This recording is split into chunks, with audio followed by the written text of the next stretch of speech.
우리 인간에게는 위기의 순간이 한 번 이상은 오게 됩니다. 그러나 이 위기의 순간은 우리가 믿음으로 맞서면 하나님의 축복과 능력과 은혜의 시간이 될 수가 있는 것입니다.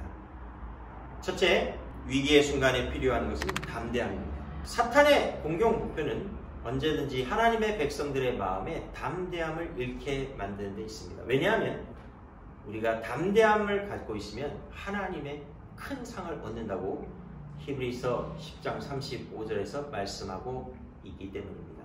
이집트 왕 바로가 출애굽하고 있는 이스라엘 백성을 추격한 이유는 바로 담대함을 잃게 만드는 위협을 가하기 위한 것임을 알 수가 있습니다. 그러나 우리가 알아야 되는 것은 사탄은 종이 호랑이처럼 헛된 위협을 남발할 뿐이지 하나님의 백성을 파괴할 수 없다는 사실입니다. 오히려 이 위기의 순간에 담대할 때 더욱 하나님께 나아가 기도하게 만들어 위기의 순간을 놀라운 기적으로 만드는 촉매제가 될 수가 있는 것입니다. 두 번째로 기도로 하나님께 맡기라는 것입니다. 우리들의 원수들이 우리를 공격할 때 우리가 자칫 잘못하면 흥분하여 같이 맞부딪혀 싸우려는 생각을 가질 수가 있습니다.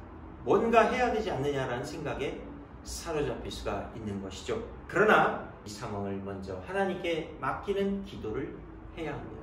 그래서 이스라엘 백성들이 모세를 원망할 때 모세는 뭐라고 했냐면 가만히 서 있으라고 말했습니다. 이사야 30장 15절 너희는 회개하고 마음을 편안하게 하여 구원을 받을 것이며 잠잠하고 신뢰하여야 힘을 얻을 것이라는 말씀이 있습니다.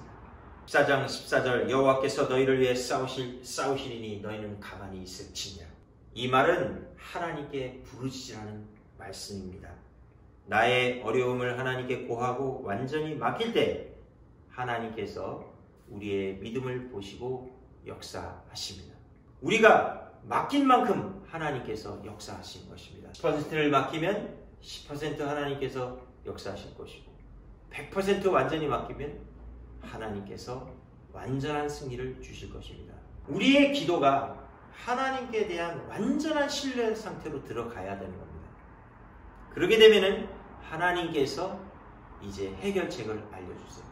그때 우리는 이건 하나님이 하신 일입니다 라고 고백할 수밖에 없게 되는 것이죠. 그것을 하나님께서 원하시는 거예요.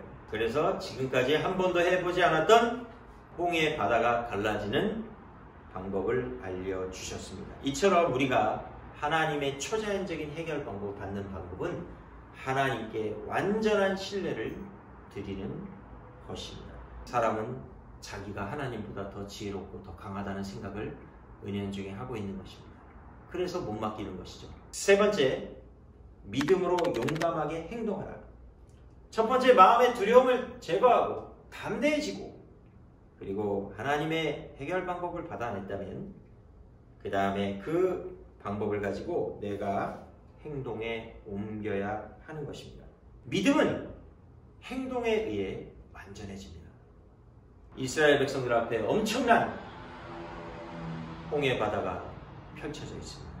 그들에게 하나님의 명령의 말씀이 떨어졌습니다. 앞으로 나가라는 것입니다. 그들의 발을 바닷가에 딛지 않고는 바닷물이 갈라지지 않습니다. 믿음으로 발을 옮길 때 바다가 갈라졌습니다. 하지만 양쪽에선 물벽을 보면 두려움이 생기죠. 이게 언제 다시 무너져 내릴까? 즉 뭐예요? 처음에도 믿음이고 중간도 믿음이고 끝까지 믿음으로 견뎌내야 한다는 것입니다.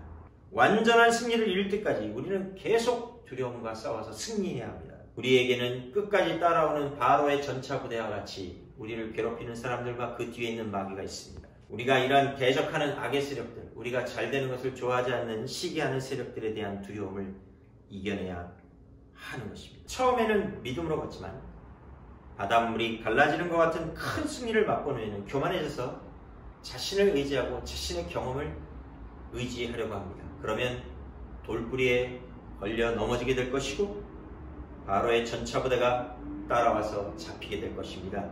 결론적으로 위기의 순간은 하나님을 믿으면 축복과 능력과 기회의 순간이 됩니다.